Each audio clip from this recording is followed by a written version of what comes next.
İştäňiz açyk bolsun. Gerekli zatlar: 1 kile et, 1 kile käşir, 1 kile brünç, 2 san soğan.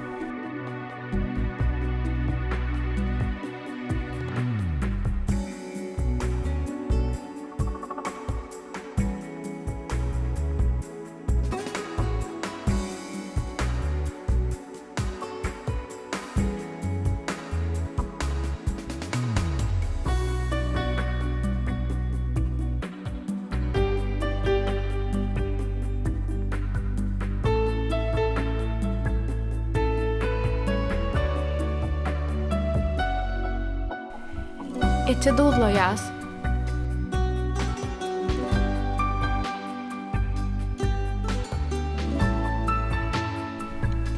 Gazanyňyza ýağ goýup gyzdyrýas.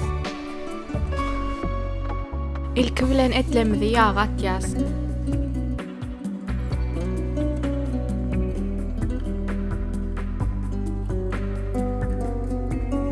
15 minut gowurýas. 15 minut geçen soň soğanymyzy atýas.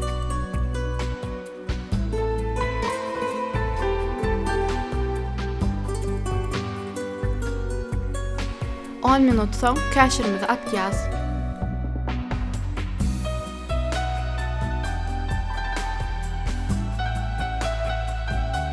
Inni bolsa duzlaýas.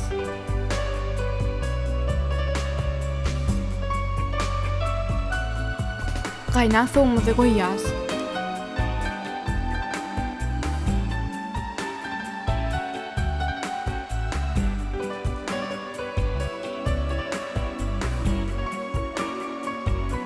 Duzun barlak görýäs. 1 kile brünjimizi qaynan suwda salyp goýýas. Yarım saat geçen soň brünjimizi ýuwýas. Inni bolsa brünjimizi gowy ýuwamyzdan soň atýas. Brünjimizi atamyzdan soň qaynan suwumuzy goýýas.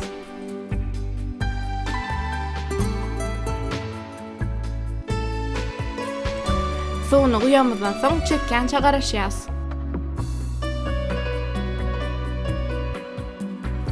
Suwuny çeken soň gapagyny ýapýas.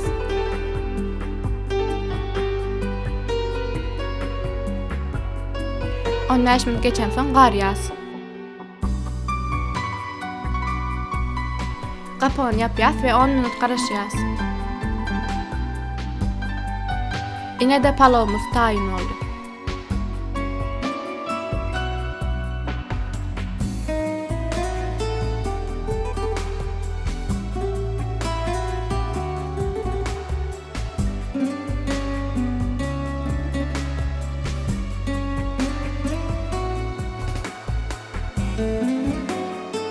İştäňiz açyk bolsun.